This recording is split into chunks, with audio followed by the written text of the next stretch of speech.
We will begin by pledge allegiance the flag.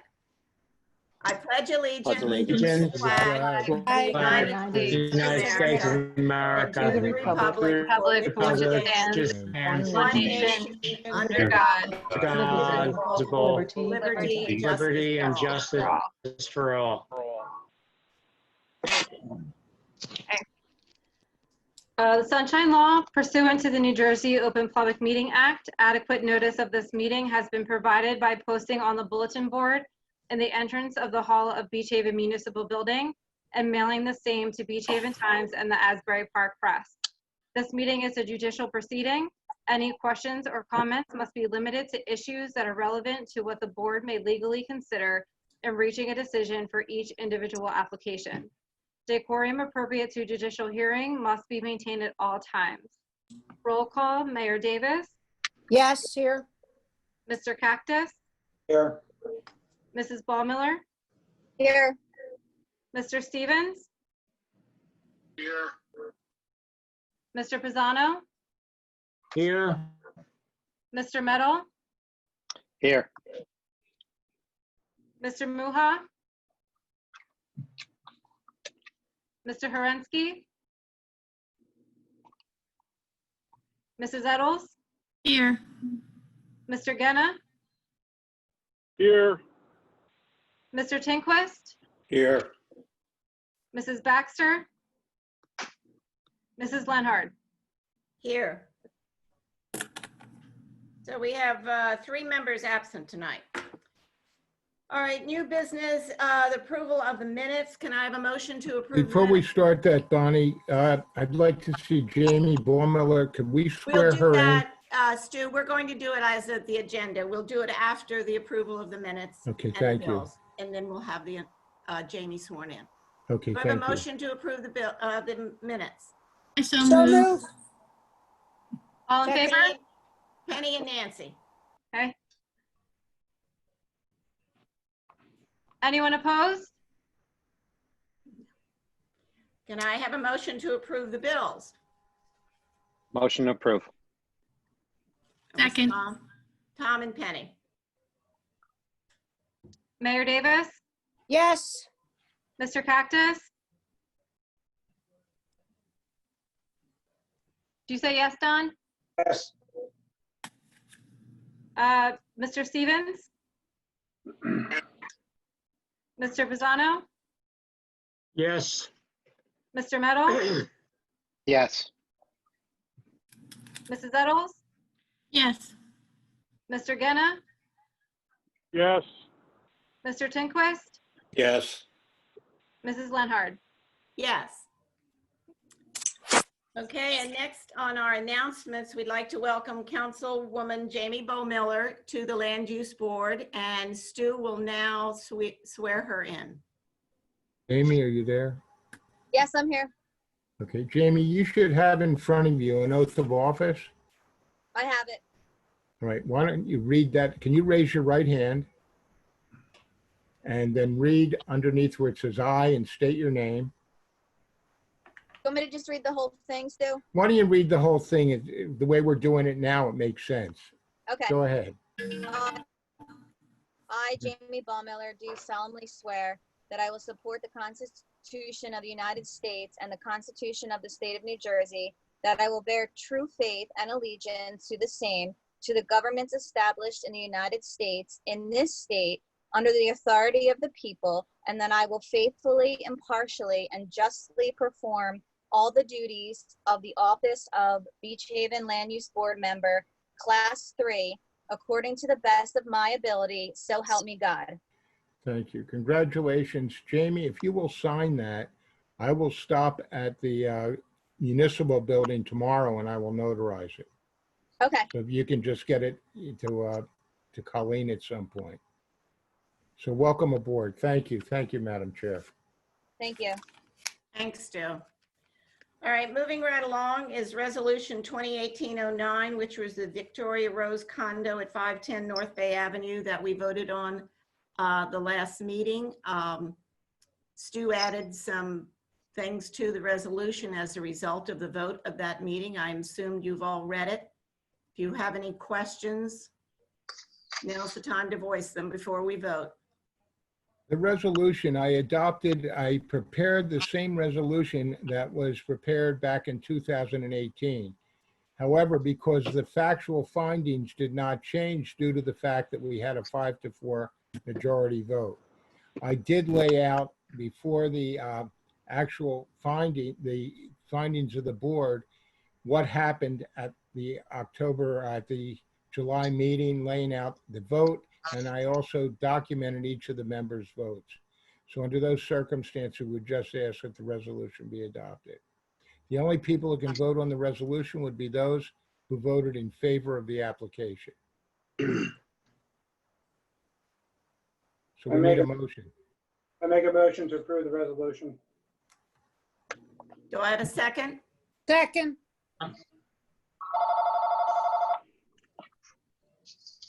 Mayor Davis, Yes. Mr. Cactus, Yes. Mr. Stevens, Yes. Mr. Pisano, Yes. Mrs. Lenhart. Yes. Resolution was passed. Okay, the next resolution is 2020-08, the Kilroy Management LLC, which is at 211 South Bay Avenue. You all had a chance to read that. Yes. That Yes. resolution was for the duplex, and it had some conditions, and there has to be a revised plan submitted. They're reducing the impervious coverage. Actually, they're reducing the impervious coverage and providing some more pervious coverage at the site. And they've moved the delivery area to the west of the building to address the concerns of the adjoining property owner. Okay. Any questions, anyone? No? Okay, do I have a motion to approve? So moved. Second? A second, Don Caxton. Okay. Mr. Cactus, Don? Yes. Thank you. Mr. Stevens,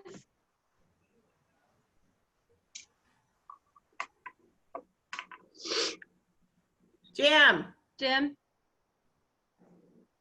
did we lose him? Jim, can you hear? Yes. Yeah, okay. Yep. Okay. You Mr. just said yes. Pisano, Yes. Mr. Meadow, Yes. Scott, can you hear us? Yes. Did you want to pass the resolution for Kilroy? Kilroy, which one was that? The Woohoo? House on, The duplex on Carl Street. The The undersized lot? the woohoo thing. The people that own woohoo. Oh, yes. And Mrs. Eddles. Yes. Resolution was passed. okay, moving right along to resolution 2020-11, Pueblo, 14th, 12th Street. That was the elevator 9 inches. Actually, it's 10.9 inches.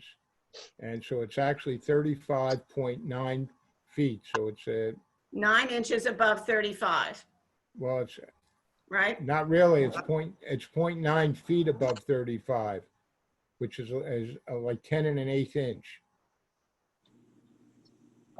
That's how Frank is there. I mean, that's what it was. That's correct. They came in before for 36.5 feet. They then came in last time for 36 feet. They knocked it down to just the 10 1/4 inches. But also what they've decided to do, and in consideration, they are bringing their impervious coverage from 72%. It appears it'll be into conformity. They're removing an awful lot of pavers and concrete. We do not know what the end result will be, but the area that's going to be removed has been designated, and there will be a revised plan. Okay. Do I have a motion to approve? Make a motion. Who was that? Tom Metal. Can you guys motion Or second, please say your name so Colleen can get it. Penny, second. Okay. Mr. Cactus, Yes. Mr. Stevens, Yes. Mr. Pisano, Yes. Mr. Meadow, Yes. Mr. Herensky, Yes. and Mrs. Eddles. Yes. Okay, resolution was passed. Okay, our last resolution, 2020-12, it's 207 North Bay Avenue. That is the CHEG, the chicken or the egg. Since we last discussed this at the last meeting, some new evidence has come out that they've dug out of the vault, I guess. And I just think that we should spend some time discussing these things and give it a little bit more thought to this resolution. What was found is that we had an ordinance that says that you cannot do takeout from midnight to 8, any situation. Now, the chicken or the egg said they'll only do it from 8 in the morning till 10 at night. But my question is, what happens at 10:15? If somebody calls for a takeout at 10:15, where do they go? Do they go back to the restaurant and you have the same problem that you have now existing? So I think that's one of the things. And the other thing is the restriction on loading and unloading of commercial vehicles. I don't think you can do it between 9 p.m. and 7 a.m. Now, I don't know if the CHEG has deliveries between those times, but the people from 2nd and 3rd Street that had a lot to say last time complained about early morning or late night deliveries. So that's something else we should think about putting in this resolution so things are better for that situation. And I just wanted to discuss it with the board to find out how they feel about it, because this is the last chance we're going to have to tweak this. So think about it, and I'd love to hear your comments. This is Don Well- Cack. I have a question. Okay? Are we saying with this resolution that at 10 p.m. all takeout has to stop, including somebody calling in, walking into the restaurant and taking something out? Well, that has to be stated, and it wasn't in the resolution. It just said there would be no more takeout from the takeout portion. So it wasn't real clear what happens after the takeout building, the candy store door is closed, and somebody calls after that, are they going back to the restaurant, which doesn't relieve the problem that exists there now? Because a lot of the neighbors were complaining about people taking takeout, sitting in the car and eating the takeout and throwing garbage on the street. I understand that, Don. It's annoying, but that's really not his fault. And I don't know how the town can stop people from eating in their car. We don't have an ordinance against it. It's just, it's unfortunate. The only thing I wondered is, but I don't know how the gentleman feels about it. Can we close the CHEG at 2 a.m. to 6 a.m. and let him have takeout all day? Let him have it from 6 a.m. to 2 a.m., but have him close down at 2 a.m. to 6 a.m. in the morning. So then that would kind of, I would hope, make the people on 2nd Street and 3rd Street happy. And he has his whole takeout organized. It stays there in the candy building. It's not moving back and forth. I don't know. That's just an idea. I'd like to know what you guys think about it. I think, this is Don Caxis. I think they should comply with the law, which basically says no takeout after midnight. And it's, you know, they want to keep the candy store open till night too. But the takeout should only be from the candy store and then take out as far as I'm. Okay. I just want to make a comment. This is Nancy. We do have a no idling ordinance. You're not allowed to sit in your car with the engine running. So if somebody sits in the car without their engine running, eating, that's not going to be as annoying as listening to the car engine running with their air conditioning on and that sort of thing. So we do have that ordinance and that could be enforced. But now, what's that have to do with the takeout of the building? Well, We're Well, dealing you with, were, yeah, I know, it but, has to do with people sitting in their cars. right, but eating. that's not what's before us. What's before us is the takeout and that situation and how that's going to be settled and controlled. I like your idea of having them close both parts of the restaurant at 2 and not opening till 6. Okay. So I'd like to make a couple comments along those lines. Sure. First of all, yeah, this is Scott. Who's speaking? I can't tell who's Scott. speaking. Scott, Okay.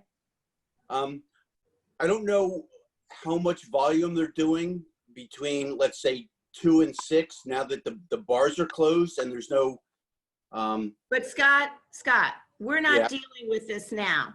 This is not COVID. This is after COVID is over. okay.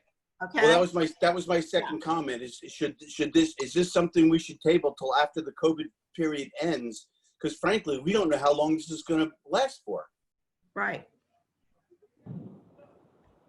May I have a minute to be addressed to speak? Certainly, Jim. Go ahead, Jim. Hi, James Rabin. I represented the applicant at the prior hearing.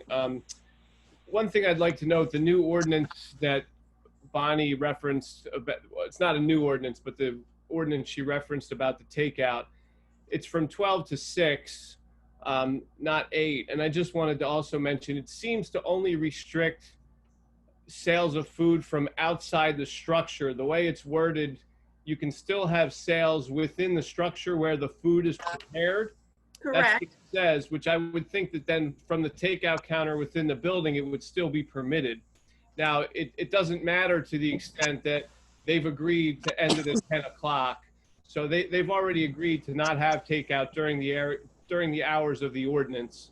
So it's beside the point. But to me, it's questionable as to whether or not the ordinance would actually prevent it during those hours.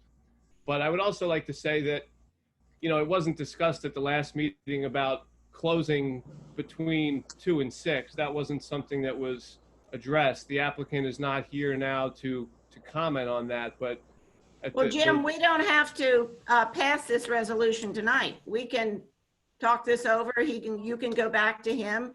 I just think it's very important that we get this issue addressed and settled. I mean, it's been a thorn in the town and the people that live on 2nd and 3rd Street. And he's got a successful business. We certainly don't want to curtail that. We just want to do it in an orderly fashion that's fair to everybody. And I personally feel he's the only deal in town that gets to stay open 24/7. It's not fair to the other restaurants in town that have to close. I mean, he's given the opportunity to make money around the clock. The others aren't. So, you know, to my mind, land use law is a lot of compromising. You want one thing, you might have to give up something else. So that's sort of what that's where I am on this. I just think Isn't 7-Eleven in Beach Haven? no, I don't think so. Yes, it is. Oh, it is? Yes, it is. Oh, is it open 24/7?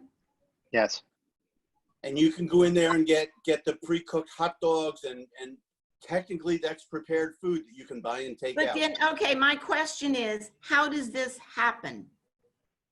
How did 7-Eleven get 24/7? I looked up and tried to find out who was the mayor back in 1994 when the Chegg started doing it. And somebody said it was Vic Sensendiver or Yeah, it Dundero. was me. It was Yeah. Dick Sensendiver. Or Dundero was the year before. Dundero. I mean, do they go before council and get permission to do this? And they're given, because council gives a lot of permission without coming before the land use board?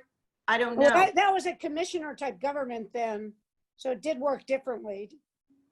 Yeah, but somebody gave them permission and nobody knows who. It's like, you know, picking things out of the sky. I don't think anybody gave specific, there's no resolution. I think they just did it and nobody ever, No. You know Beach No? Haven as well as I do. Yeah. You can't do anything without somebody noticing and knowing what the laws are and the ordinances. but They there's have nothing, to have had permission. there's nothing written giving them permission. Tom, you're saying that I don't know about the there was 7-Eleven, permission but I know given that- from the land use board? I don't think it was land use board. I would think it was something of mayor and council at that time. That's what I Um, think. Because back then I was just finishing up my stint at working at Speakeasy, and I knew what the late night crowds were. And they were trying to do stuff, and I know Frank Panzone had the pizza window. That's why they had the 24-hour resolution put in place. That you Yeah, there was couldn't the be open Black Cat 24 right hours. next to the movie theater too, remember? And then that was there too, yeah. But they wanted to curtail the outside eating. That's why that one resolution or ordinance that I sent you states that for outside eating. And now But the they whole had to feeling have gotten in town permission. has changed, and everybody wants to encourage outside eating. Everybody wants to eat outside, even though most of the time it's so hot you can't eat outside. But that's beside the point. So we're here to deal with this takeout situation. Right. That's what's before us, is the takeout. Jim, how do you feel? Do you want a chance to go back and talk to him about this? Well, certainly, I wouldn't be able to agree to having him close because that wasn't discussed at the last meeting, and there's no ordinance that prevents them from being open 24 hours. That wasn't an issue as far as I understood that the board had at the last meeting. Mhm. You know, they've been doing it for almost 30 years. So you're basically saying you want him to be open 24/7 with takeout that stops at midnight? No, Because what they that's what the agreed to ordinance at the last, no, what they agreed to at the last meeting was to close the takeout, I believe, at 10 o'clock. I I apologize. understand that, but then what happens at 10:15 when somebody calls in a takeout? Then, yeah, I suppose they wouldn't be allowed to have the takeout. At least not from that side of the building anyway. Well, that's my point. If you're not going to let him have it from that side of the building, it's going to go back to the restaurant and create the same problem that exists now. Well, they Well, would the have, same prop. they would Sorry, have to agree then to stop it at 10 o'clock as per the ordinance. Totally. But that has to be written in the ordinance. Bonnie, Yes, Jim Stevens, yes, Jim. on the application last month, were they adding kitchen equipment and other things in the space? Yes. Well, that's where, to me, it's kind of like a whole new ball game on what they can and can't do. By adding the equipment, they're changing the whole, restaurant operation in general. And that's in that respect. I think it really needs a thorough review. Right. Well, I suppose he was enlarging the kitchen because maybe he's going to have a kitchen just for takeout and a kitchen just for the restaurant. I don't know, but I didn't quite, even before this came up, this ordinance they dug up. But I have a problem with telling him he has to stop at 10. He's expanding his use by expanding the kitchen, and to me, that opens up everything. It's not status quo. So if he wants to expand his kitchen, I think it's on the table what his hours are. Right. To me, we just, I think we need to look at it hard. We should what, Jim? I couldn't hear that. I think we really need to look at this hard, exactly, because it's a whole new application when you start adding kitchen equipment. It's a whole new type of view to me. I do think we need to look at it more. That's my feeling. The rest of the board can express their feelings. Don Caxis, agree with you, Bonnie. Okay. Scott, I do too. Well, let me suggest this. We based the resolution based on the testimony last time, and there was questions whether there might be an ordinance limiting the time frame, and there was just, I don't think, very well written ordinance as to what time frame is supposed to be for the businesses to close. What I would suggest at this point is we table the resolution. If Mr. Rabin's okay with this, and his client's not here to confer with him, table the resolution, ask Mr. Rabin to extend any time up until September for us to vote on it. And then there was also an issue, Bonnie and I talked about this, about the signing. We were supposed to get signage, and I don't think we got anything on the Right. signs anyway. So frankly, we could just carry it until the September meeting. And at that point, maybe Jim and I have a chance to confer on the hours of operation and come back to you guys with a better report on it. Because they were talking about specifically the peg to go hours of operation, and that's what they agreed to limit for the time frame. I believe was 10 p to 8 a. This ordinance refers to 12 midnight to 6 a.m. And it really is ambiguous exactly what this ordinance is supposed to limit or not limit. So I'm not sure that they can't have 24-hour dining or even a takeout at that point. The ordinance is pretty vague. But I think Well, I'm just concerned, what I'm concerned about is what happens after he closes that takeout portion. What's going to happen if a takeout order comes in after that takeout store is closed? Is it going back to the restaurant and creating the same nightmare that exists there now that he wants to alleviate? He Well, Bonnie- wants it to be more efficient, is his word. So I don't think it's very efficient if at 10:15, all these takeout orders till around the clock go back to the restaurant. So And there was- if we're going to give him hours, then he cannot sell takeout food, in my mind, whatever hours we give him when we close that takeout. He can't. Bonnie. Yes.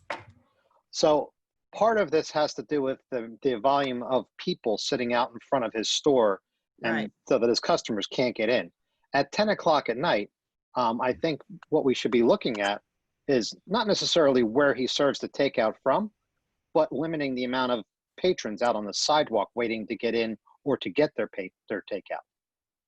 I think that's the whole premise Can of we this do idea. that? Can we say, people, you can't stand out here? And Well, they then say, maybe- well, I made a takeout order. I'm here to pick it up. I mean, I just never thought we could tell. I know you have a lot of problems in town with kids, gathering. Kids are a little bit different than adults. Well, We can- adults can be obnoxious too. I'm just Yeah. saying, I don't know. I mean, I think that would be a wonderful idea. I just don't know how you enforce it. I'm just trying to get something that we can enforce that alleviates the crowding on the street, that makes the people on 2nd Street and 3rd Street somewhat happy that the town is So- working for their interest also. And that's just how I feel, but So I might be short-sighted here, but looking at the idea that if he said 10 o'clock, probably because he based it on when his takeout sales drop off. Maybe we just leave the takeout that nobody's allowed to pick up takeout from outside, but they have to go into the takeout store. I don't think that's the issue. I don't think that would be a problem with the neighbors because it's insulated from where Windcrest Homes used to be. But are That's you not where the talking entrance is going to about be. after COVID or now? I'm talking about whenever. It doesn't really matter. So if you allow can't him to go have in. takeout, You can't go in, can you? You can't go in to get food. yes, you can. You can do that now. Really? You You can can go have in for places. pickup. Yeah, you Yeah, can you go in for pickup. and right back out. They don't bring it out to your car? Yes, they do, but you can also Some go do in. both. And Bob, if Yes. I could just ask a question, that it's my understanding that the conditions that were approved at the prior hearing can't be changed at the time the resolution's adopted, right? Isn't it just to memorialize the terms that were already approved? I don't think the hours of operation can now be changed. Well, the board hasn't voted on it yet, and it's still an open application. So the board actually could reopen the application on their own merit. And I went through that with Bonnie. We'd have to do the notice and, the newspaper notice the residents within 200 feet. It's rare it does happen, but now that these issues cropped up, it's easier to just deal with it and address it now informally Right. and incorporate it into a resolution, not to go through all those motions. And I'm fine with ironing out the details of the takeout hours because the ordinance that was brought up does not affect the conditions that the applicant agreed upon. I understand your concern, Bonnie, about the logistics of 10 o'clock, and I can certainly discuss that with the applicant, but just reopening the whole hours of operation, that's the part I'm uncomfortable with, being that it was approved as a 24-hour establishment last month.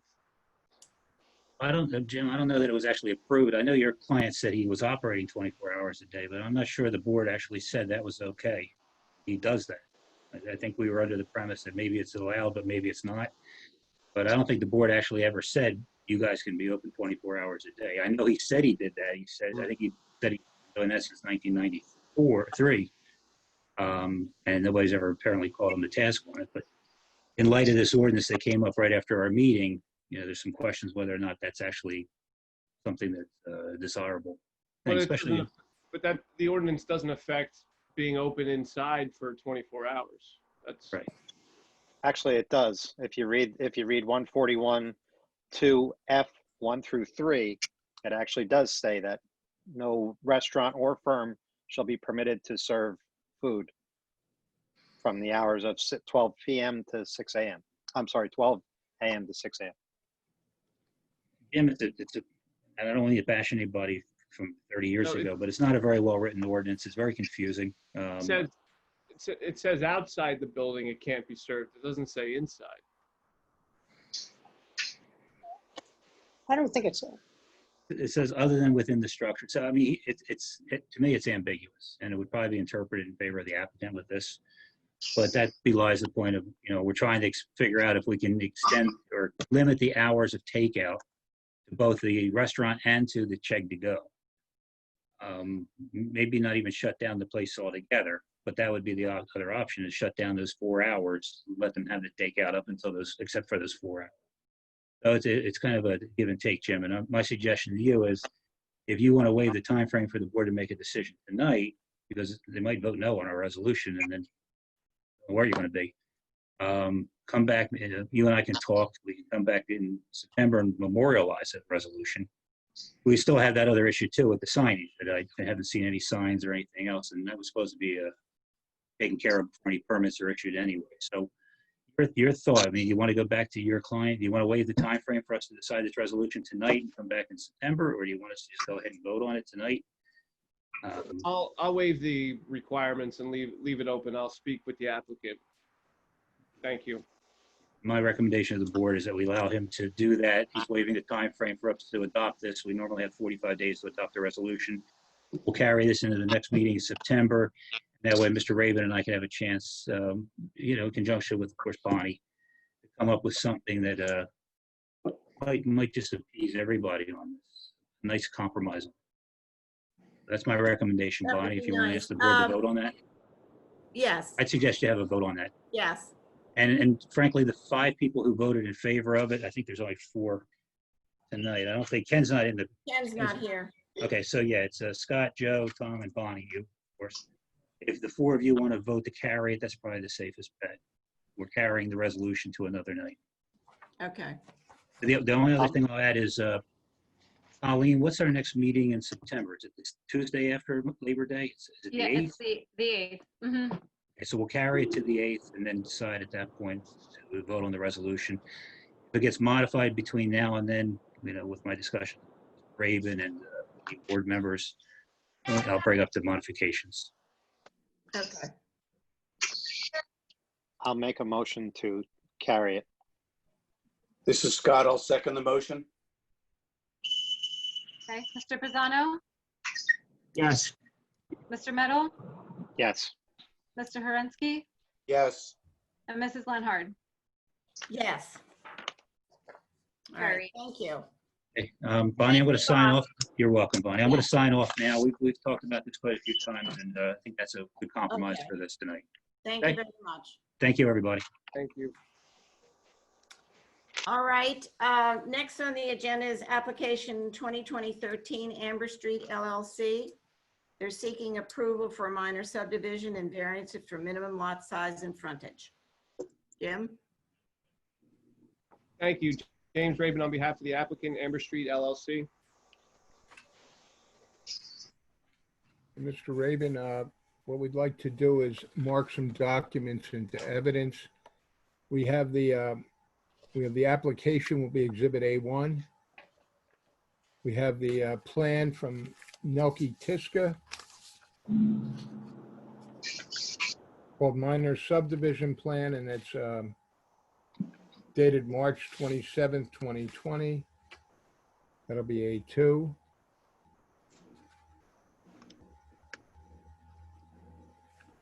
There were two sets of architectural drawings prepared by Mr. Pagnotta, so we will have A3 will be one set. I'll give you the number in a minute.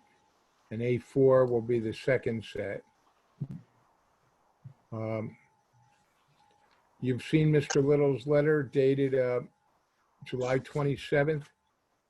That's going to be B1. And lastly, Mr. Little, do you certify the testimony you give tonight will be true and accurate? I do. All right, state your name, please. Frank Little? And Mr. Little is qualified as our professional planner and professional engineer. Any objection? Mr. No Rabin? objection. No objection. Thank you. Thank you. Okay. So the subject property is located at 435 Amber Street. There are two lots on the tax map, lots 13 and 14 currently, but there's a single family dwelling that exists currently that straddles the two lots. What the applicant is proposing is to demolish the existing single family dwelling and subdivide the lot into two single family building lots, with the proposed dimensions of each lot being 42.5 feet by 109.95 feet. Under the zoning ordinance, and actually before I continue, Mr. Snyder, as you're aware, Mr. Tiska, I received word today, is not able to appear this evening. So I will discuss his plan a little bit, but I do have Mr. Pagnotta available to provide planning testimony. Well, as a practical matter, Mr. Rabin, the plan speaks for itself. Mr. Little reviewed the plan. So the plan as it's submitted, if there are plan deficiencies or plan issues that have to be resolved without your surveyor, you can move to carry and we can bring them back at the next meeting. We can move forward though, because we did enter the plan into evidence. Thank you. So under the zoning ordinance, the lot's located in the RB district, and with respect to single family dwellings in the RB district, the minimum lot size requirement is 40 feet by 100 feet and 4,000 square feet. The proposed lots meet that criteria. However, on new subdivisions, lots are required to have a minimum frontage of 50 feet and 5,000 square feet. Here, the two lots are just short of the 5,000 square feet. Each is proposed at 4,672.87 square feet. And the frontage that's proposed on each is 42.5 feet. But Mr. will testify that the proposed lots are consistent with the scheme of the neighborhood, and the proposed homes conform to all of the bulk zoning requirements. The only variances that we're requesting are with respect to the lot frontage and the lot area. And again, those lots would be compliant with the requirements in the RB district, but on new subdivisions, it's just short. That's why we're here before the board. At this time, I'll call Mike Pagnotta. Mr. Pagnotta, do you certify the testimony you give tonight be true and accurate? I do. State your name, please.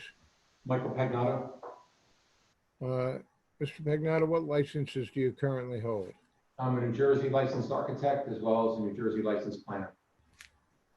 Mr. Pagnotta has previously testified in those capacities before the board. I suggest that we accept his qualifications in those disciplines. Thank you.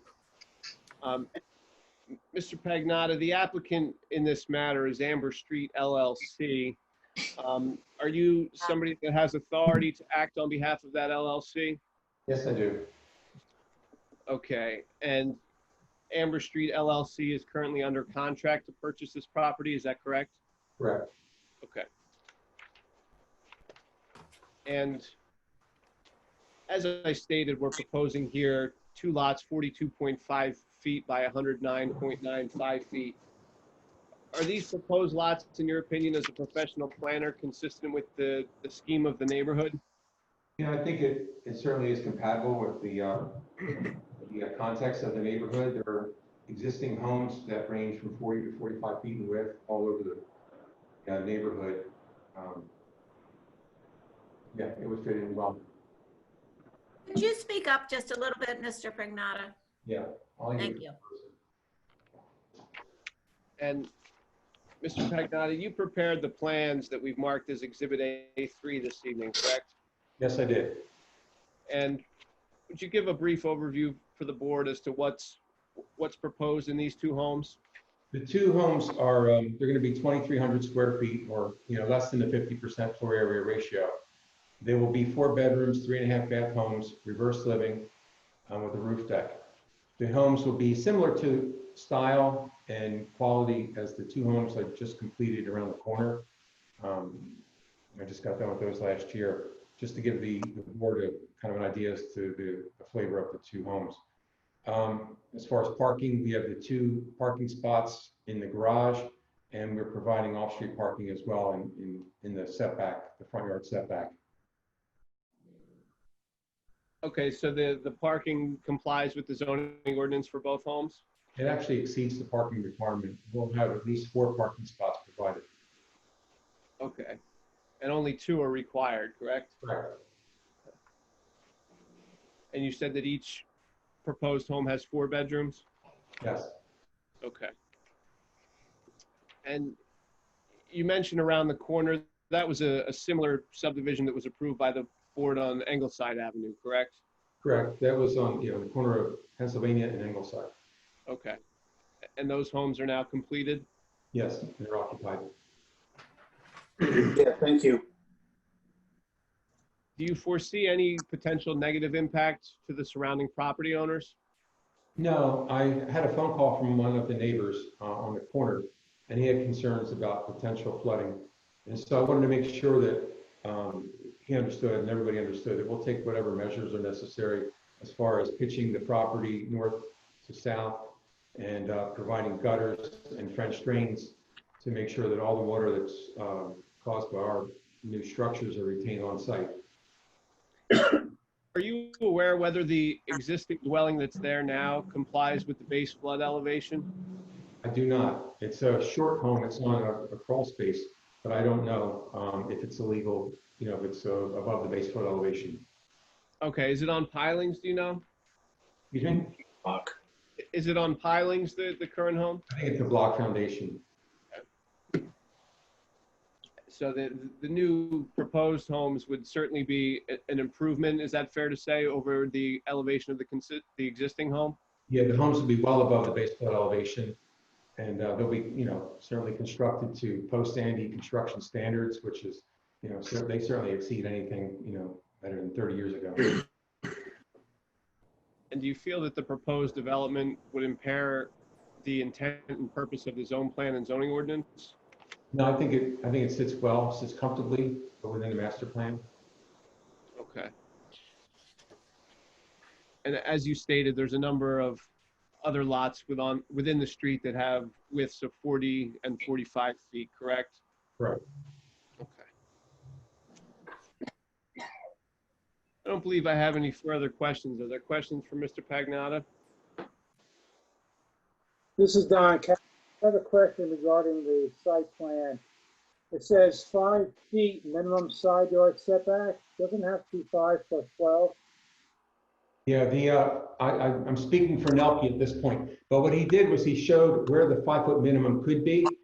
That's not to suggest that there would be 2 5-foot setbacks. There would be, these homes 26 feet, they're proposed to be 26 feet, so there'd be a total setback of 16 feet. We have a 5 and an 11. At the time of the preparation of the plan, Leon did not know which side we were going to put the house, and so he just showed a 5 and a 5 as a minimum. I think that should be modified if we're going to make any approvals. It shouldn't be 5 and 5. I agree. Right. So just to little clarify, Mr. Pagnotta, that both homes will conform to all the bulk zoning requirements, correct? Correct. Thank you.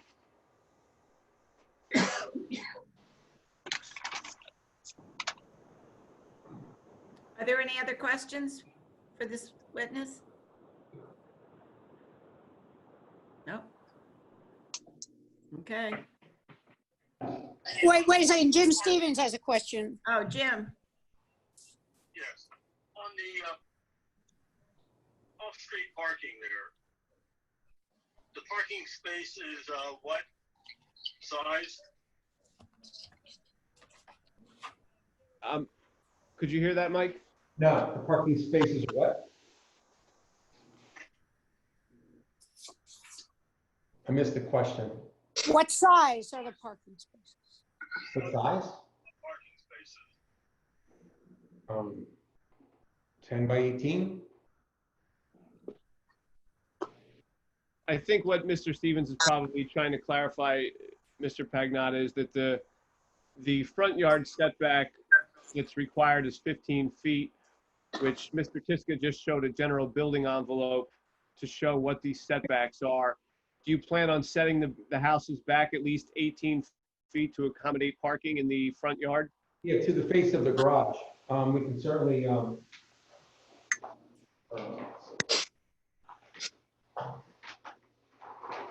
there's enough depth in the garage where I can set the garage doors back so that the garage door to the property line is a minimum of 18 feet.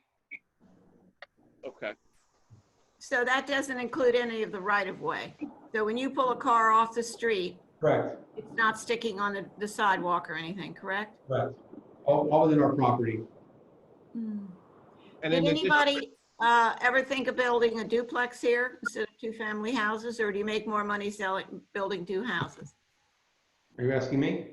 Yeah, somebody. Yeah, I'm asking you. I think two single-family homes would be a better option from a planner's standpoint, point of view, as far as light and air, and density. I think the single-family homes would be a better option. I just hate to see all the lots go. Any lot of any size today, everybody's doing this and putting up more houses, and there's not much open space anymore. But well, one good thing about Beach Haven is it has its floor area ratio, and the floor area ratio is really what's going to maintain the overall density of actual structure to property. If somebody kept this property and built one really big house, or did the subdivision, you're going to have the same amount of construction. okay, thank you. So follow up to Bonnie's question. Which of the two options generates better tax revenue? That's up to you guys. I couldn't answer that. I would imagine two single-family homes. This is Jim Stevens again. That's my question is, why we want to create two non-conforming lots with two houses when it's really zoned for duplex, and we see one structure and not multiple structures, which would be two. Actually, on the tax map, Why is that a benefit? This used to be two lots. This was two lots. One was a 40 and one was a 45. We're actually redistributing the lot frontage to make them equal. Well, I understand that, but you can have a duplex or the zoning, and we're looking at one house, one structure. It's a duplex. The lot is conforming. When we split it in two, there are two undersized lots. They're non-conforming lots. And why are we trying to create them? We have enough of those to deal with now. Well, as I've testified before, there are enough lots in the neighborhood that are similar in size, 40 and 45 feet wide, where a single-family house in this area would be comfortable there and would not be foreign to the mix of the properties there. That doesn't mean we should continue to do it. Right. What's been done in the past is the past. My question is why are we creating two non-conforming lots, two houses, when in fact we could have one structure, one house, duplex, as a conforming lot? And Mr. Good point, Pagnotta, there are a 40-foot, a lot with 40 feet of frontage and 4,000 square feet is conforming within the RB zone, correct? Mr. Pagnotta? Oh, yes. I'm sorry. Yes. Yeah. So it's it's just on new subdivisions that the 5,000 square feet is required. And I understand that's why we're here for a variance, but I just wanted to make clear that the lots are not undersized within the zone. It's just that it's a new subdivision. That's the only point I wanted to make. 10 by 40 foot, 40 by 100 foot lots are permitted within the zone, but on new subdivisions, you need the 5,000 square feet, which we are just short of that, and that's why we're here. Right. Right, and that's why the ordinance was revised for that, and things that were built before that time, they're conforming. Are we creating? I can't hear Jim at all very well. Can anybody else? Nope. You must be driving through Pennsylvania. I'm going through Nancy's. He's talking from my phone. I can hear him fine. To summarize what he said is he said the reason the ordinance was changed is to decrease the amount of in other words, yeah, at one point in time, a 40 by 100 foot lot was conforming, but it isn't now. Why do we want to go backwards to do that? Basically is what he's saying. Well, at one point, 25 by 100 was allowable. So, you know, we're looking to move forward, not backwards. That makes no sense to me.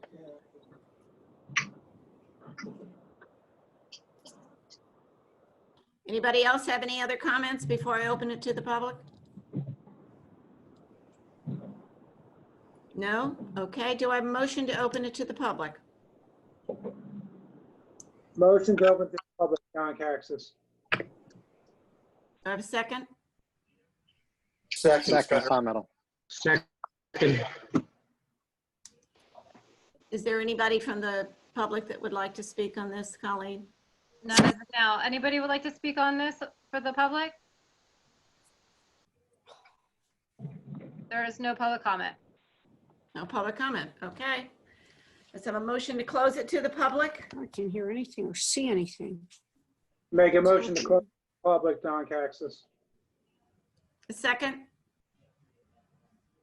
Second, Joe? yes. I don't know what the I couldn't hear what are we voting? We're not voting, We're we're not voting to close it We're to not the voting, public. Nancy. We're just closing it to the public. Portion. Oh, okay. I'm sorry. I just lost all hearing for a second. Okay. Okay.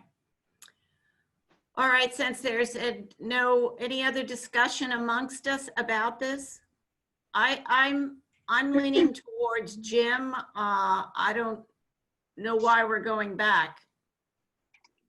Can I speak? Yes, please, Jamie. Thank you.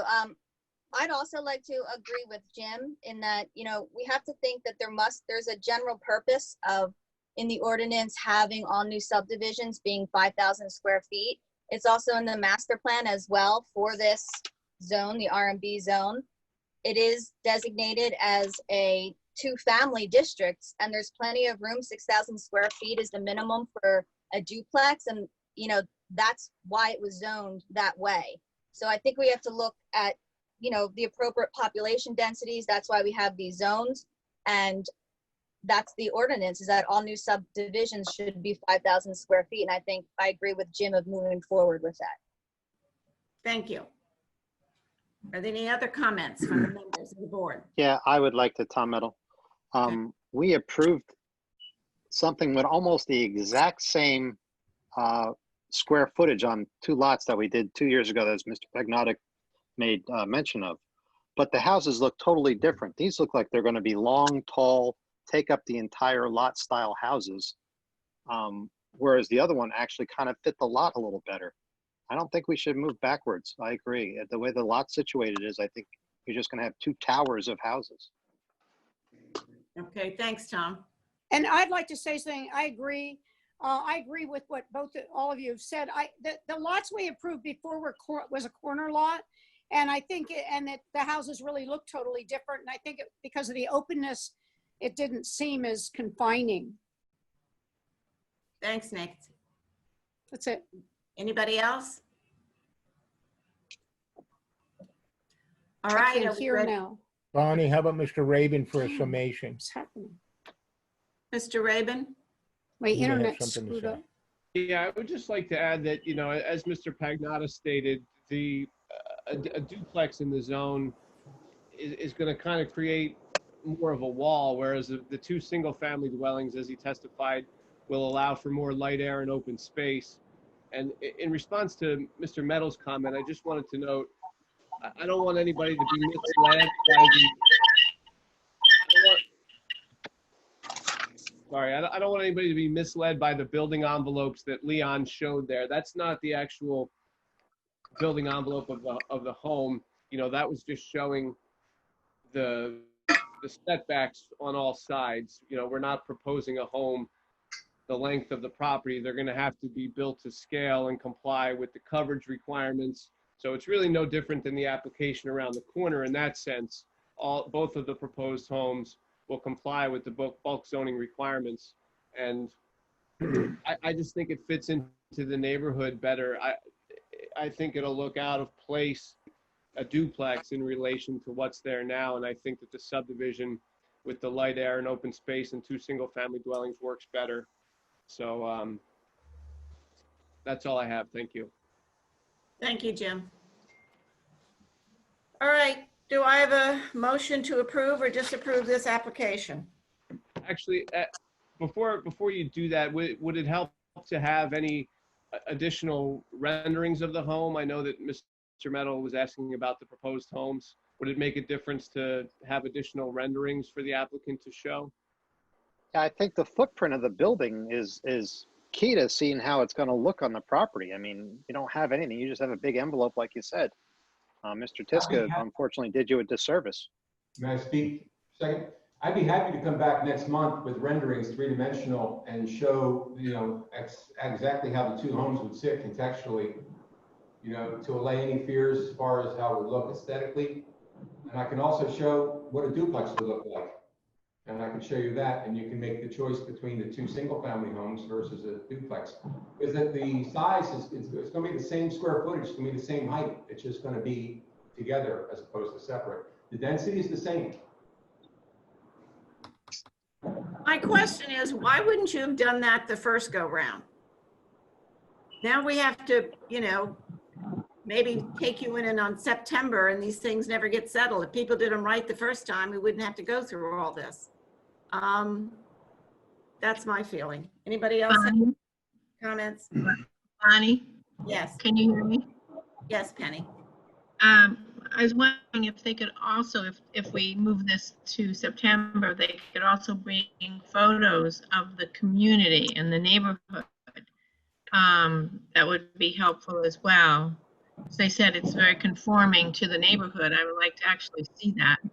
Well, I actually went to the neighborhood and the street, and most of the houses are old. And I would bet dollars to donuts in the next 5 to 10 years, they're all going to be replaced. All going to be changed. Yeah. Okay. So, Well, I just too. But... So that's my feeling on that. Okay. So, question. This is Don Cactus. Are you saying all the other lots are? I would like to see a map that basically shows all the other lots and what their prices are. You have that in your plan. I mean, you should have gotten that. Don't you have the change? Would be in the Noki plan. I have the Noki plan shows the tax map. That's the size of all the lots next to it. The lot right next door to it is 67, I think, 0.5 feet to the right. The one next to that is 67.5 feet. And then they go down to 45, 45, 45, 45, 40, 40. The one on the corner to the left is, I think it says 30. So you've got 3 nice sized lots there in a row. What's the title of that, Bonnie? I'm not seeing that on my attachments. Look at Noki's plan. It's a tax map designation. All right. It should be in the bottom corner or the top corner. The top right corner. Anybody see this? Where's my camera? Yeah, I see what's on the screen right now. If you look, you can't see it, but if you move the can't see plan it. to the left, if you move the plan to the left, you'll see it. Oh, the plan on your computer. It's in the top right of that plan. Right there. It's not right. No, we don't see it. Nope, I don't have it. I don't have, Can you see it? I don't know. if I'm No. holding Yeah, up by it. I think the plan is cut off.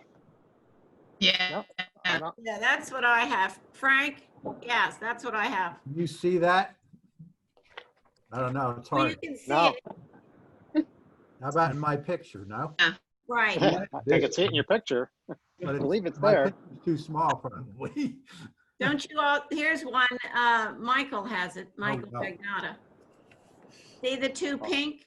Yeah, That's go- the better have lot he it. wants subdivided. The two next to it are 67.5 feet across. So that's three lots, three nice sized lots there. All the blue are 40 or 45. The one on the corner is 30 on the left of it. It says, I think it says 30. All the yellow ones are 40s.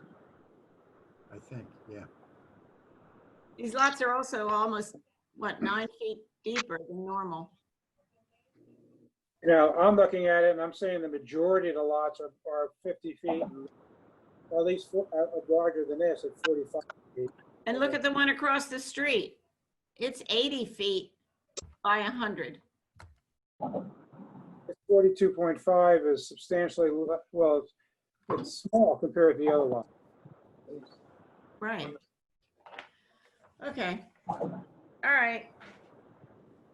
Any more discussion before we move on? So just to be clear too, we would like to request that it be carried to provide additional information in the event the board's allowing us to do that, to present renderings, and we could provide additional information about the neighborhood. How do the rest of you feel about this, carrying this application? I agree. I'm fine. Scott, I'm good with it too. Yeah. Tom, Sure, I agree. Joe, carry it. So everybody's on board with carrying it till September? We're gonna be real busy in September. Yes. Why are we, explain why are we carrying this? What, for the purpose to see if a duplex looks better aesthetically than two single-family homes?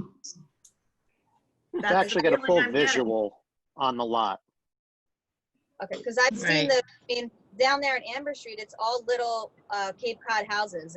There's not this, I mean, whatever they build, whether it be a duplex or two single-family homes, there are going to be very different than what is currently there now. So moving forward, Right. if you have large lots surrounded by this lot, then I would suggest we keep with what we have in the code and stick with that all new subdivisions have to be 5,000 square feet. Why are we carrying it?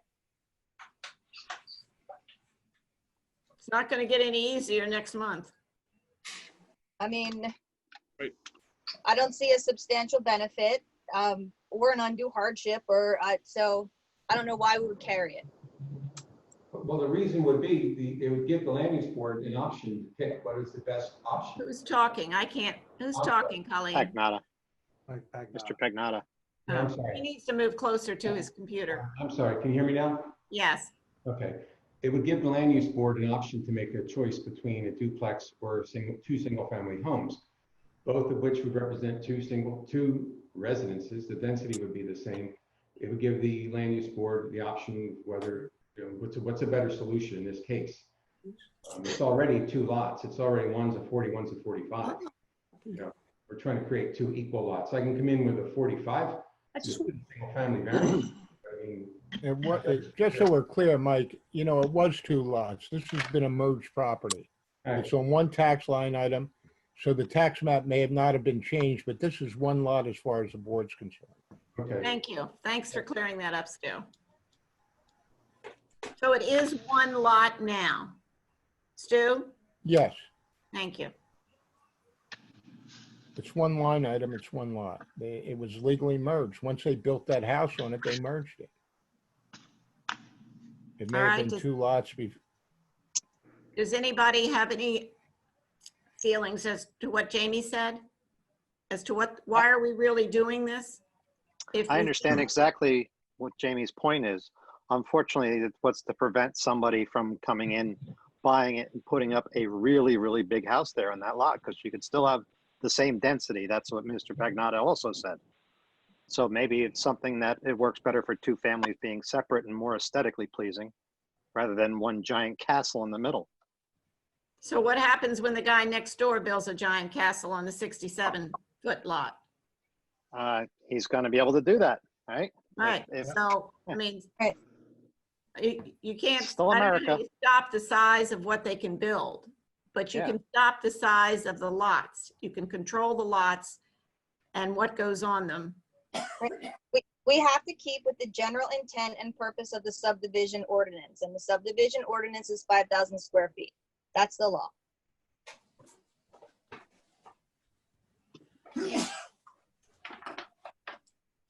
No comment? Just based upon the neighborhood, as Mr. Pagnotta stated, we're requesting a variance from that ordinance. That's why we're here. And in his opinion, the 2 single-family homes would look better than the duplex aesthetically. So that's why we're just requesting the option to present both to the board and allow the board to make a decision. All right, board, what do you want to do? You want to carry this to, or not? Has the applicant asked for it to be carried? Yes. Yes. Yeah, that's what I requested on behalf of the applicant, yes. He wants to come back next month with pictures of the houses and the duplex. I mean, I think that's reasonable. I'm I okay. mean, but never I'm mind. carrying it, Don Cat. Yeah. Go ahead, Don. I didn't hear what you said. I'm okay with carrying it, Don Taxis. Anybody else? How's I'm not everybody? allowed to second it. Jerry Jen is okay with carrying it.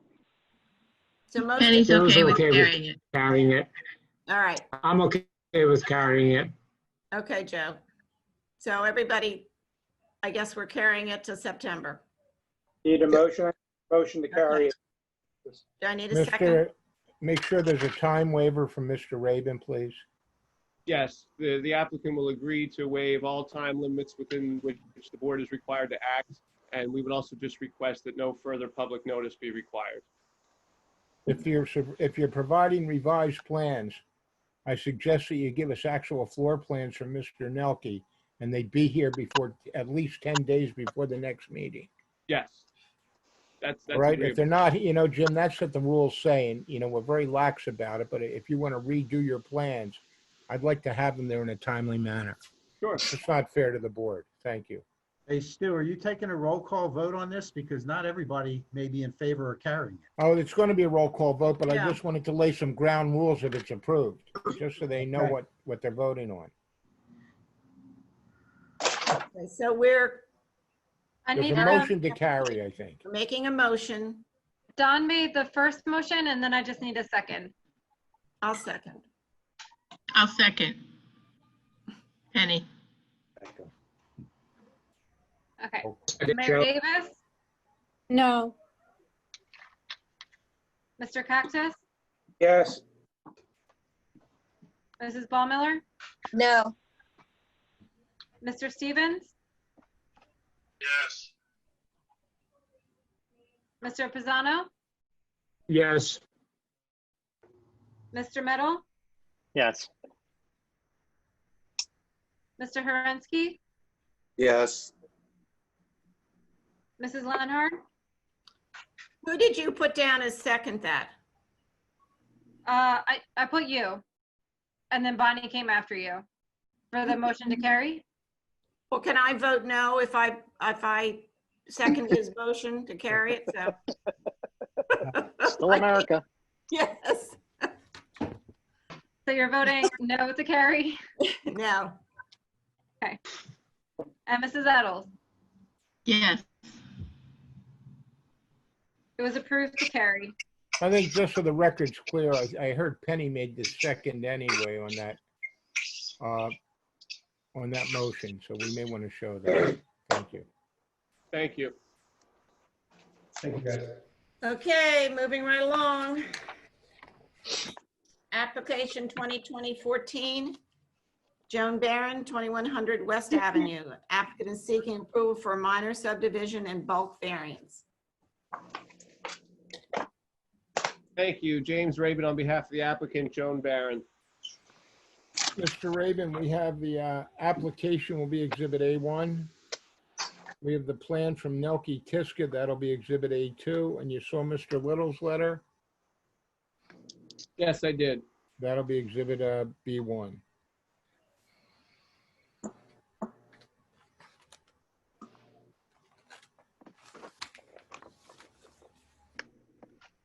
Thank you. And as I stated earlier, I apologize, but Mr. Tiska is not present. But similar to the prior application, the plan was submitted. If there's any issues that Mr. Little needs to clarify, we can do that. But this subject property is located at, according to the tax records, 2100 West Avenue. It was originally 2 lots and arguably still 2 lots. It's taxed separately as 2 separate lots. There's an existing home on lot 18 that fronts on Jeffries Avenue, and then lot 19, which fronts on West Avenue, is vacant with the exception of a 1-story garage and a gazebo. And to give a little background on the property, the applicant purchased lot 18, which is the home that fronts on Jeffries, back in 1983 with her late husband. And then subsequently in 1990, they purchased lot 19, which is situated on West Avenue and backs up to a lagoon. And the applicant's understanding has always been that this is 2 separate lots. There's a garage, as I stated, on lot 19 and a gazebo on lot 19. And the applicant is simply requesting to re-subdivide the property into 2 separate lots, lot 18 and 19. So there's no proposed change whatsoever to lot 18. In the event the applicant sells lot 19 down the road, which is her intention, the existing gazebo and garage would have to be demolished because there cannot be an accessory structure without a principal structure on lot 19. But Ms. Barron has been paying separate tax rolls on both of these lots for the entire period that they've owned both lots, dating back to 1990. So the subdivision that we're proposing is the original lot sizes of the Webster Lagoon subdivision back in, I believe it was 1953. And it just so happens that since that time, the zoning ordinance in this area has a minimum lot size of 15,500 square feet. But the lot that fronts on West Avenue, as it currently exists and what we're proposing, is only 14,000 square feet. So there's a number of homes within the Webster subdivision that have now been left as undersized based upon the zoning ordinance in this zone. So the applicant is not proposing any new changes other than to establish that the lots are in fact separate lots.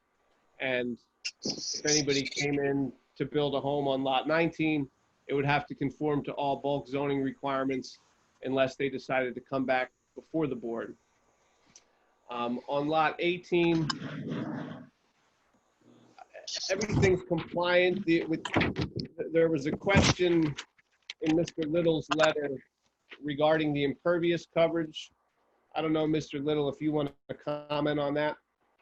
Yeah, I had asked Mr. Rabin in my review letter to provide a calculation for that. And apparently Mr. Tisk is not available, but I did a rough calculation and I'm coming up between 63 and 65% impervious coverage. And my understanding is they want to leave that lot just the way it is. So technically under our current ordinance, anything over 60% has to be porous up to 75%, but the lot has been in existence I don't know how long with this existing situation. So I think an existing condition would be that the impervious coverage is approximately 65%. So, yeah, to the extent that lot 18 does not comply with the current impervious coverage requirements, we would request a variance for that condition. But as I previously stated, there's no proposed changes to lot 18, so it would just stay the way it is currently. And I do have Joan Barron present during this meeting, so if I could have her sworn in as well, please. Mrs. Barron, do you hear me? Joan? She was here. Let me see. She's muted. I see her, she's muted. Yes. Colleen, I'm can you unmuting her. Thank you. Yeah, now we can. Mrs. Barron, do you certify any testimony you give tonight will be true and accurate? Absolutely. Thank you. State your name, please. Joan Barron. Thank you. Thank you, Mrs. Barron. So you are the current owner of both lots 18 and 19, is that correct? Correct. And I stated earlier that the lot that fronts on Jeffries was purchased in 1983 and the additional lot was purchased in 1990. Does that sound accurate? Yes. Okay, and have you been paying separate tax bills on both lots throughout the duration of your ownership? Yes, we have. We bought that property on West about 10 years after we purchased our first home. And so I've been paying individual taxes. And suddenly when I try to sell the house, they tell me that, oh, that's one lot. Nobody ever told us that. And I assume that since it is one lot, I've been paying taxes over and above what I should have, is my point of view. Okay. And as I stated, there's no proposed changes to lot 18, which is the lot that has the current house on there. Correct? You're just looking to leave that as is? Yes. And with respect to lot 19, I had stated that you would be willing to, you would prefer to have the gazebo and the garage stay for the time being, but you understand that if the lot was ever sold, that those would have to be demolished prior to the new home being constructed? Yes, of course. And would you be agreeable to potentially posting a bond for those demolition amounts? What is the amount? Do we know? That would be up to Mr. Little to calculate down the road. He doesn't have that currently, but that would be just to assure the land use board that it, based on the approval, that they have money to secure the fact that the demolitions will ultimately be demolished in the event that the lot is sold, excuse me. So as I stated earlier, the garage and gazebo are okay to be there currently because they're being considered accessory structures to the principal home on Jeffries Avenue. But once the lots are separated, if you sell lot 19, the garage and gazebo would have to be demolished because there's no principal structure on that particular lot. So the bond would cover the land use board to be assured that in the event it's ever sold, that those structures would come down. Well, if it's sold, wouldn't somebody want to build a house there and tear down the garage and the gazebo? Yes. Right. So why do I have to have a bond? Yeah, this is Frank Little. I just want to make a comment. I would almost prefer to, if this is approved, record something for the lot indicating that that's a condition. Lost all the sound. Collecting money for these minor demolitions is more of a nuisance. I'm gonna move to another. From the borough trying to keep track of it. So it'd be much better when we do this if we just recorded something for that property indicating that, if somebody does buy it, that'll show up in a title search.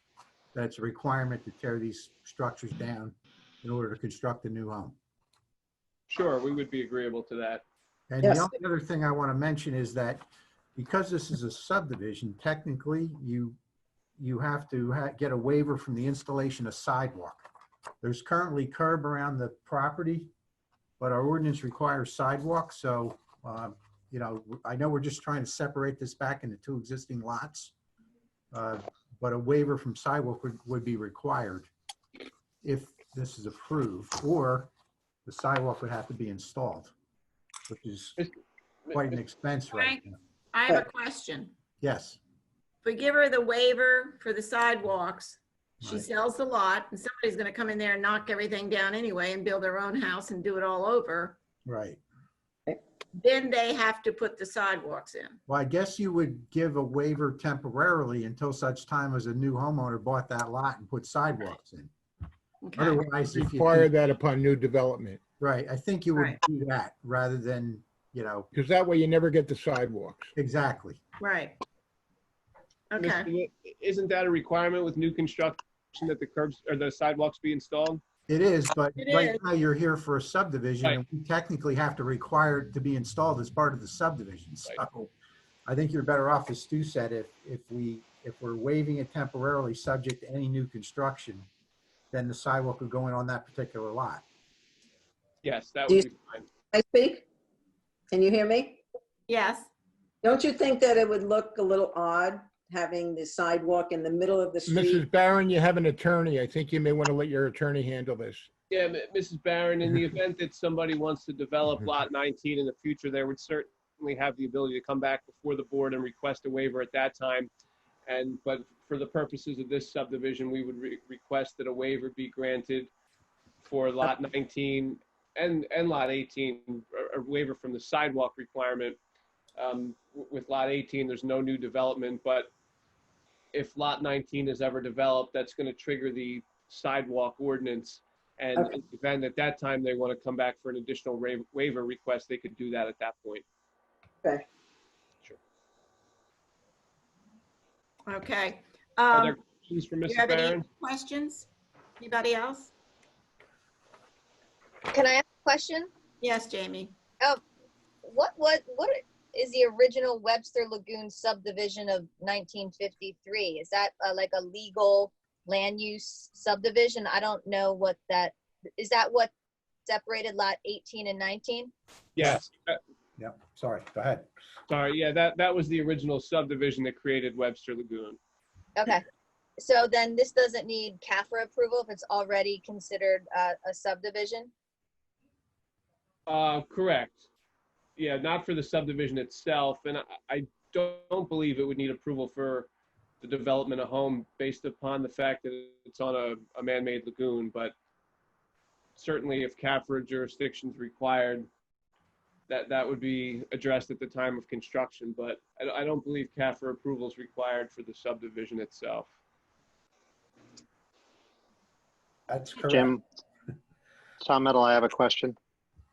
You may have addressed this and I might have missed it in the beginning, but the Webster Lagoon area, what is the minimum building requirement for square footage?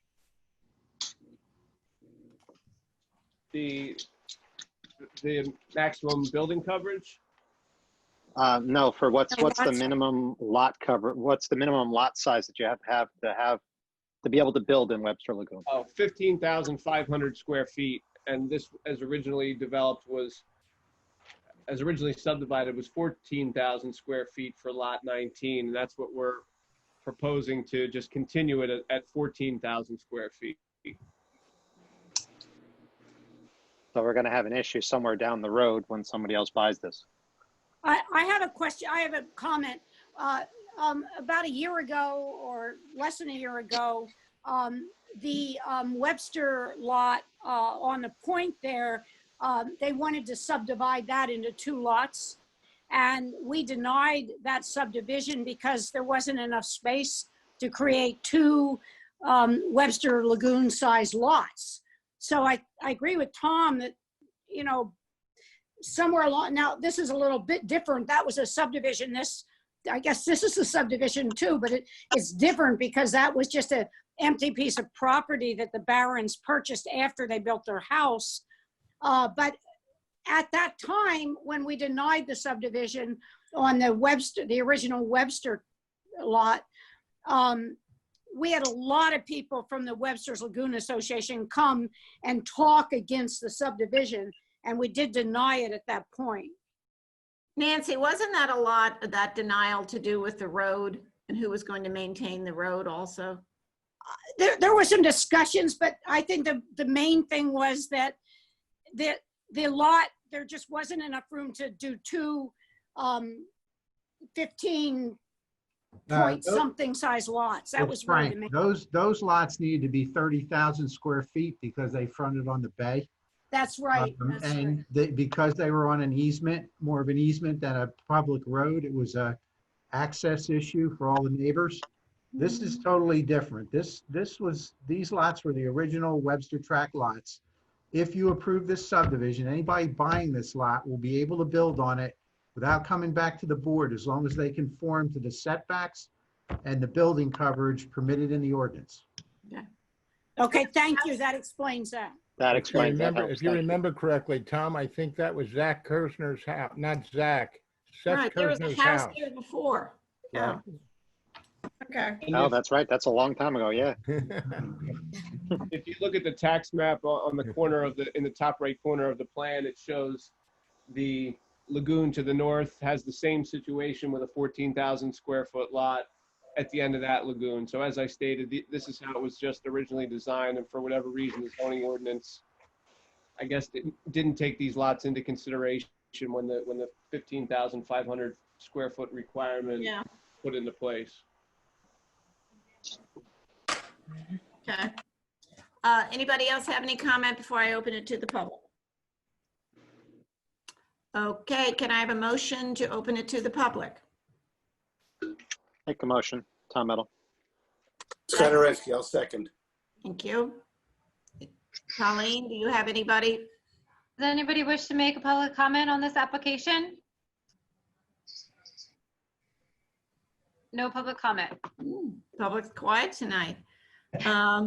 Okay. Let's close Probably it. all putting their umbrellas away. It's getting cloudy outside. I have a motion to close it to the public, please. So moved. Nancy? Second, Penny. Okay. Can I have a motion to approve or disapprove of this with some contingencies about waiving the sidewalks? And make it. Yeah, approve. Jim has a comment. Okay, Jim.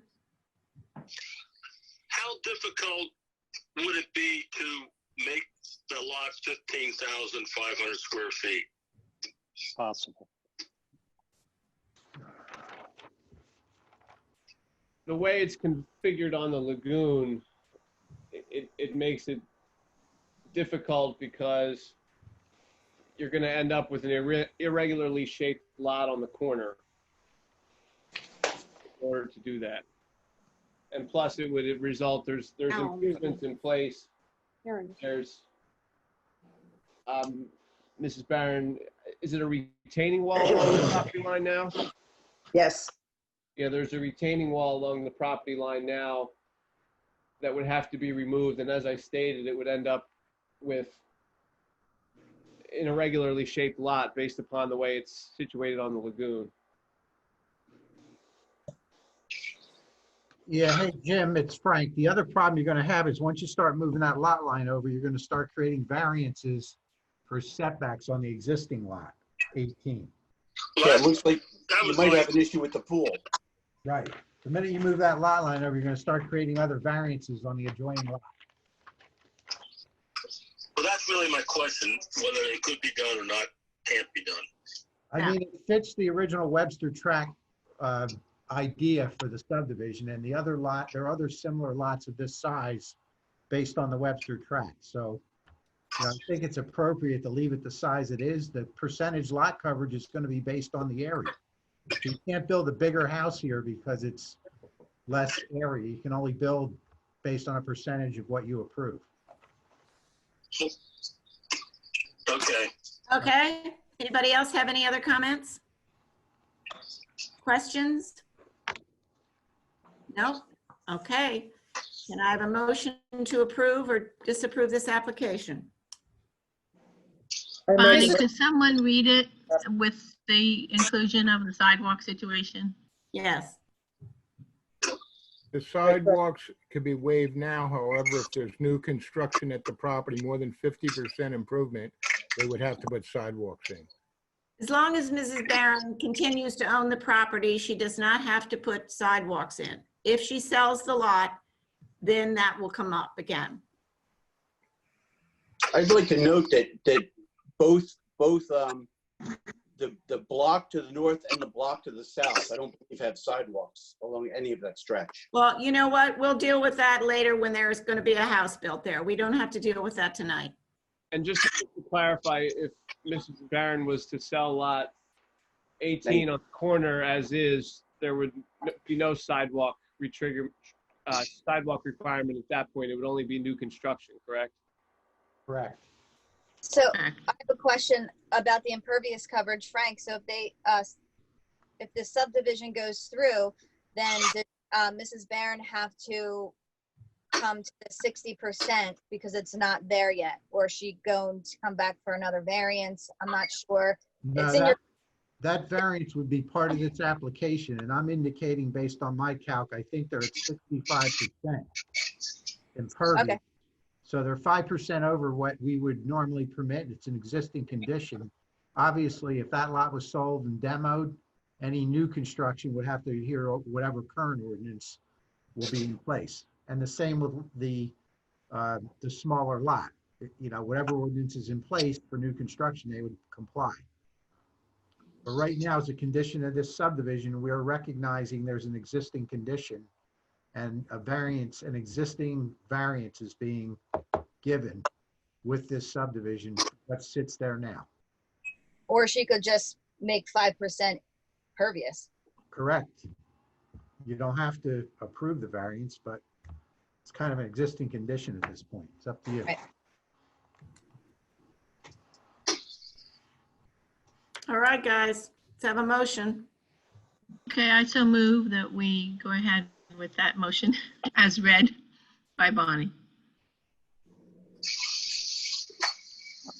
I'll second that. Mayor Davis, Yes. Mr. Cactus, Yes. Mrs. Ballmiller, Yes. Mr. Stevens, Yes. Mr. Pisano, Yes. Mr. Meadow, Yes. Mr. Herensky, Yes. Mrs. Lenhard, Yes. Mrs. Eddles. Yes. Application was approved. Thank you. Thank you. Yes. All right, moving right along, we have a discussion board on the zoning ordinance 2020-13C, which is proposed of this ordinance is to amend the zoning code of the borough to clarify and amend the impervious coverage requirements. Do you all have your copy?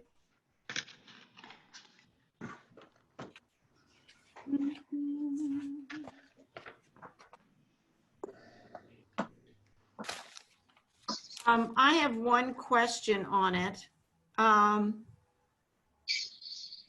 at in the middle, all the way down, the first big paragraph at the very bottom, it says, for the purpose of this definition, impervious lot coverage shall include any and all kind of pavers. Does that include pervious pavers? Yes.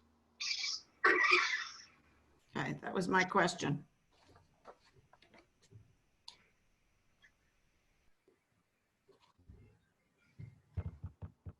So you're including pervious and impervious in determining the coverage, right? Right. Now, I don't think after this, if we're going to go down to 60%, I don't think anybody's going to bother with impervious pavers. Okay. I mean, the only reason that we're doing it before is because we had 60 and 15. But at 60%, I wouldn't expect anybody to use them unless they just want to be nice about it. What are you doing? Are you eliminating the 75%? Yeah, I think, isn't this ordinance taking it down to 60%? Yes, And that's it. 60% impervious, Right. and the rest of it has to be open. Correct. and So just that- to, Go ahead, Jamie. that's what was in the master plan. There was never to increase that to 75%. It was just strictly Correct. 40, and we put that in there. But it was just on recommendation by the zoning department too. It's very difficult to move forward with that. So that was a recommendation that they made to us. And that is correct. We wanted 60% coverage in the master plan. So any questions from anybody? Get a motion to send it off to the Borough Council, please. Is that There's Stu? no question. I can't hear you, Stu. You're gonna have to talk up. I said if there's no question, you may want to wish that, ask for a motion to send it to the Borough Right. Council for approval. Right. I'm just waiting to see if anybody had any questions, any comments. No? Do I have a motion to send this ordinance back to the council as so written? Come on, guys. I'll make a motion, Tom Middle. Thanks, Tom. Second? I'll second it. Thanks, Joe.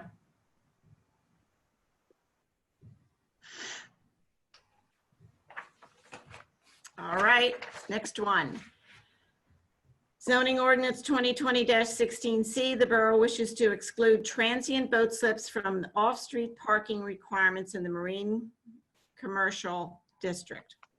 This had to do with Polly's Dock. Remember when they brought in the transient slips?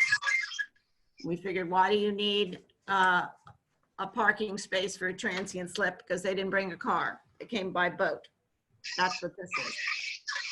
So this just makes it a little clear. Anybody have any comments on this one? I have one comment, Madam Chair. Okay. Every time you take something away, it's almost like no good deed goes unpunished. And it may open the door for other interpretations. So as long as it's clear that if the transient slips are modified to non-transient slips, the parking requirements are then Be triggered. Right. would then be triggered. I think you have to be careful, just because of everything we do to try to make life easier comes back and bites us, with all due respect. Good points, Stu. So what he's saying is, if somewhere down the Got road, it. has everybody got it? Yep, Mhm. and I agree. I agree. Is that in the ordinance, Stu? Should we write it in the ordinance? I would just ask that once it becomes a non-transient slip, that parking requirements will be triggered. And I think that's Correct. clear. Okay, Yes, that's your recommendation when it goes back to the Governing body. council. Right, Because we were told at one of our meetings that we do not have jurisdiction over the riparian properties. Well, there's case law that says we do. Right. When marinas or any type of these operations come before us, they're subjecting themselves to the board's jurisdiction. Just so we're clear on that. okay. All right, that's a good point. Colleen, do you have that? Yeah. Okay. So we're making a recommendation that it goes back to council with the instructions that Stu said, that if they ever become non-transient slips, Mhm. then the parking, they will need the parking. Okay. Okay. Well, I think that's it. I have one question about Polly's Dock. I don't know if anybody knows anything about it, but what's going on with their seating plan? At this point, Bonnie, we adopted a resolution and said if they wanted to expand those 5 seats, they had to come in with a plan. And until they Correct. do, And we until they haven't do, they're gotten it. limited, then they don't have the approval. They're But we limited- did our resolution, so we're off the hook. They're limited 41 seats right now. I And believe that it's stands. 41. And does anybody go down there and check how many seats they have? I don't think any of the boards would do that, but I'm sure there are people who are doing a count on a daily basis, I would bet. Hey, Tom, what are you laughing at? You're going to be the transient police now. I would assume that there's a neighbor or two that has an eye on that. But I'm betting the neighbor or two doesn't know that a plan. There's pictures all the time of that area. So I can't attest. Okay, drones. I got a scrapbook. I can't attest to the seating, but I can say that I was there this weekend and there was no boats parked on the north side. You got to put nails out there. Good. Spike it. Good. All Well, they right. can learn to get along. Yeah. I think that's it. Can I have a motion to adjourn? Motion to adjourn. Second. In daylight, no less. Sort of. Thank you all, and I'll see you bright-eyed and bushy-tailed in September. All right. Okay, thank you, Bonnie. Night. Thank you. Thank you. Good night, Bye. everybody. Good night, Bye. everybody. Bye. Bye. Bye.